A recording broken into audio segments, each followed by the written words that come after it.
Welcome back to another episode of the Lost Book of Herbal Remedies. I'm Alex. And I'm Emma. Today, we're diving into a critical topic that's gaining global attention, the Oropouche virus, an emerging threat that has raised significant public health concerns, particularly in the Americas. That's right, Emma.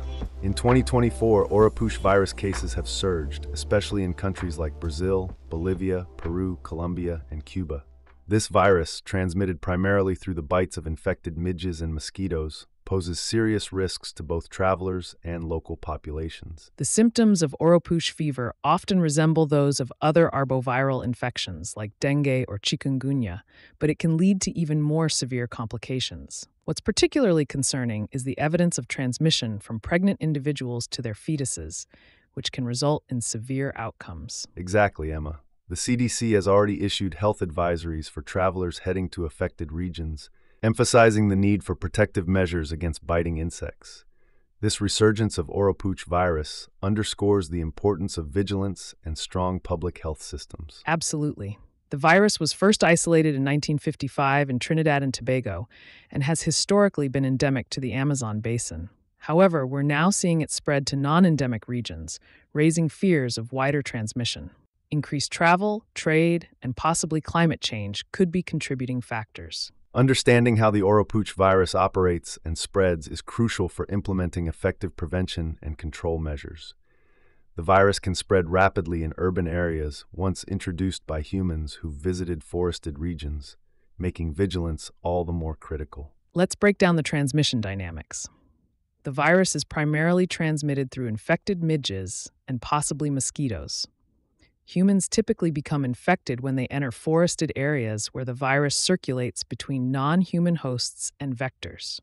These humans can then bring the virus back to urban settings where it can spread more easily. Approximately 60% of those infected exhibit symptoms like fever, myalgia, and arthralgia, similar to dengue and chikungunya.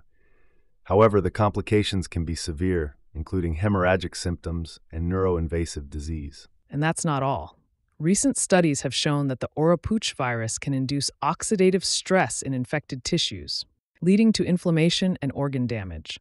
This makes it particularly dangerous for older adults, pregnant individuals, and those with underlying health conditions. Given these risks, the CDC recommends several preventive measures for travelers, such as using EPA-registered insect repellents, wearing protective clothing, and staying in accommodations that are adequately screened. Pregnant travelers are particularly advised to reconsider non-essential travel to affected areas. On the clinical side, healthcare providers are urged to consider Oropouche virus infection in patients with compatible symptoms and a history of travel to endemic areas. Early diagnostic testing is key to managing the disease and preventing co-infections with other arboviruses. And now let's explore the herbal remedies that could support those affected by the Oropouche virus. As always, these remedies are intended to complement, not replace, conventional medical treatments. For this, we've looked into The Lost Book of Herbal Remedies by Herbal Bloom to identify herbs that could mitigate the effects of Oropouche virus infection. The focus is on reducing oxidative stress and supporting the immune system. One of the key herbs is Andrographis paniculata, also known as green charetta. It's known for its immune-modulating and antiviral properties, which could be beneficial in combating the virus. Milk thistle, or Silybum marianum, is another important herb. It's traditionally used to support liver function and has strong antioxidant properties, which can help mitigate the oxidative stress caused by the virus. We also have green tea extract, rich in polyphenols like EGCG, which has both antioxidant and antiviral effects. This could be particularly useful in reducing the viral load and supporting overall health. And let's not forget curcuma longa, or turmeric, which is well known for its anti-inflammatory and antioxidant properties. It can help counteract the inflammation associated with Oropouche virus infection. Herbs like astragalus, black seed, Baikal skullcap, and licorice root also play vital roles in immune support and antiviral activity. Together, these herbs form a potent formula to aid in managing the symptoms and complications of Oropouche virus. Let's start with Astragalus membranaceus, a staple in traditional Chinese medicine. Astragalus is renowned for its immune-boosting properties, particularly its ability to enhance the production of white blood cells, which are crucial in defending the body against viral infections like the Oropouche virus. By supporting the immune system, Astragalus helps the body respond more effectively to the virus, potentially reducing the severity of the illness. Next, we have Nigella sativa, commonly known as black seed. This herb has been used for centuries for its wide-ranging health benefits. Black seed is particularly effective due to its immune-modulating and anti-inflammatory properties.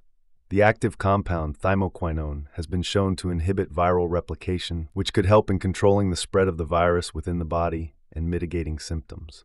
Baikal skullcap, or Scutellaria baicalensis, is another powerful herb in this formula. It's known for its strong antiviral properties, particularly against RNA viruses. Baikal skullcap contains flavonoids like baicalin and guanine, which have been shown to inhibit viral activity and support liver health. Given the impact of Oropouche virus on organs like the liver, Baikal skullcap plays a critical role in protecting and restoring organ function. And then there's Glycyrrhiza glabra, or licorice root. Licorice is famous not just for its sweet flavor, but also for its potent antiviral and anti-inflammatory effects. The active compound glycyrrhizin has been found to inhibit viral replication and reduce inflammation, making it particularly useful in managing the symptoms of Oropouche fever. Licorice root also helps soothe the respiratory system, which can be beneficial if the virus affects the lungs. Together, these herbs create a synergistic effect that supports the body in multiple ways, boosting the immune response, inhibiting viral replication, protecting vital organs, and reducing inflammation. It's this comprehensive approach that makes herbal remedies such a valuable tool in managing complex viral infections like the Oropouche virus. Of course, it's important to remember that while these herbs offer significant benefits, they should be used as part of a broader treatment plan in consultation with healthcare providers. Herbal remedies can complement conventional treatments, but they aren't a substitute for medical care, especially in the case of serious infections. Exactly, Alex. The right combination of herbal and conventional therapies can provide a well-rounded approach to health and wellness, particularly when dealing with emerging threats like the Oropouche virus. Thanks for joining us today on the Lost Book of Herbal Remedies. We hope this episode has given you valuable insights into how herbs can play a role in supporting health during viral outbreaks. Be sure to tune in next time for more discussions on natural health and herbal remedies. Until then, stay safe and stay healthy. See you next time.